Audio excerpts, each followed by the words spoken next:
তো বেরিয়ে পড়ছি। আমাদের এখানটা একটা মেলা শুরু হয়ে যায়, পৌষ মেলা যেটাকে বলে। তো শুরু হয়ে গেছে, আমি পুজো দিতেও যেতে পারিনি, নেক্সট উইকে যাব।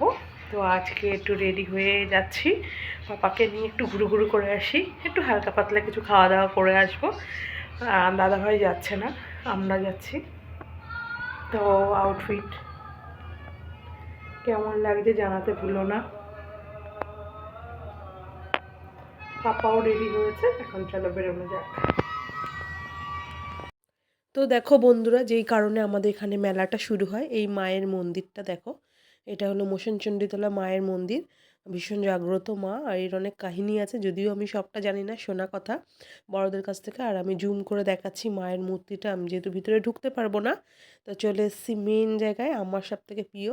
তো দেখো সাজিয়ে গুজিয়ে আমাকে দেখানো হচ্ছে। তো আমার এখানে প্যাঁচাটা ভীষণ পছন্দ, এটাই বলছি যে আজকে কিনবো না, কিনলে দাদাভাই আমাকে দেবে না। বাড়ি গিয়ে ওকে বলবো, ও এসে আমাকে ঠিক কিনে দেবে ও আসলে। কারণ আমি কিনে নিয়ে গেলে বলবো তুমি তো কিনে নিয়েছো। তো এখানে কার কোনটা পছন্দ ঝটপট চলে আসো, মেলায় পেয়ে যাবে, প্রচুর পুতুল আছে। বেশি কিছু আর কেনাকাটা করবো না, যা দেখার দেখে নিয়েছি, যা চোখে লাগার লেগেছে। গিয়ে এবার ওনার কানের মধ্যেই ফুস মন্ত্র দেবো, আমার এটা পছন্দ, আমাকে এটা দিতেই হবে দিতেই হবে। তো চলো। তো এই দিকটা দেখো কি হচ্ছে। এটা কিন্তু ভেবো না যে শীতের কারণে কি আগুন জ্বালানো হয়েছে, তাই তো। এর ভিতরে কি আছে গো? গোটা চিকেন। এই যে ইনি বসে বসে বাড়িতে এই করেছে, আমরা তো মেলায় গেছি, মেলায় ঘুরলাম। মেলা থেকে কি কেনা হয়েছে সেটা না একটু পরেই দেখাবো। আর খেয়েছি বলতে, একটু ধরো না এটা, খেয়েছি বলতে ফুচকাটাই বেসিক্যালি খাওয়া হয়েছে, আর মোমো মোমো খেয়েছি। আর বাড়ির জন্য অনেক কিছু আনা হয়েছে, মেলায় গেলে যা মানুষ কেনে। কিন্তু এটার ভিতরে কি হচ্ছে সেটা দেখার জন্য কি করে বুঝবো এটা পুরো হয়ে গেছে রেডি? 1.5 ঘন্টা, 10:30, 20-25 নাও। 20-25-এ? আর ঘরে চিকেনটা তাহলে আমি রেডি করবো হ্যাঁ, করলে করো। নাকি এটাই খাবার রুটি দিয়ে?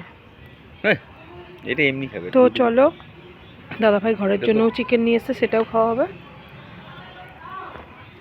তো এটা খোলার শেষে তোমাদেরকে দেখাবো। তো চলো ঘরের ওগুলো রেডি করি। ফয়েল পেপারটা দেখো ফেটে গিয়ে আর মাটিগুলো অতিরিক্ত মানে আগুনের তাপে পুড়ে গিয়ে পড়ে গেছে, আর এখানে ফয়েল পেপারটা ফুটো হয়ে পুড়ে গেছে। তো চিকেনটা ভালোই মনে হচ্ছে সেদ্ধ হয়ে গেছে। তো আমাকে বললো একটা থাল দাও, উল্টে পাল্টে দেখি। তো পোড়া দিকটা দাদাভাই এখন ছুরি দিয়ে কেটে একটু সাইড করে দেবে।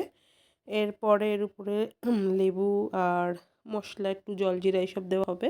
তো দিয়ে তো এটা এখন ওনারা খাক, আমি ওদিকে চিকেন কষাচ্ছি, আমার ওর দিকেও দেখতে হবে। তো ওটা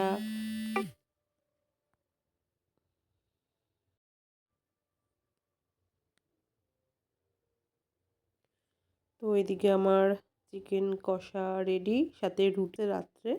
আর ভীষণই লোভনীয় হয়েছে, দেখো দেখে বোঝাই যাচ্ছে গরম গরম। তো কার কার জিভে জল চলে এসছে, চলে এসো খেতে, রাতে ডিনারটা একসাথে সেরে নেব। তো আমার তো খুব পছন্দ হয়েছে, আর ভাই খেয়ে বলছে ভীষণ টেস্টি হয়েছে। আর এই যে মেলা থেকে নিয়ে এসেছি জিলিপি বাদাম, সেটাই তোমাদেরকে বলছি। তো এখানটায় রয়েছে, আর খাওয়া হয়নি, ঘুগনি আনা হয়েছিল সেটা খাওয়া হয়েছিল। আর দেখো কতটা গরম, ধোঁয়া এখনও উঠছে, বুঝতেই পারছো। তো জিভে জল চলে আসছে, আমি তো খাবো এখনই, কারণ আমি ওইদিকে চিকেনটা খাইনি, আমার ভালো লাগেনি। তো আজকের মতন এখানেই টাটা, সবাইকে জানাচ্ছি। আর ভীষণ টেস্টি হয়েছে, তোমরাও কে কে খাবে চলে আসো আমার বাড়িতে, একসাথে সবাই মিলে ডিনারটা সেরে ফেলবো। তো আজকের মতন টাটা।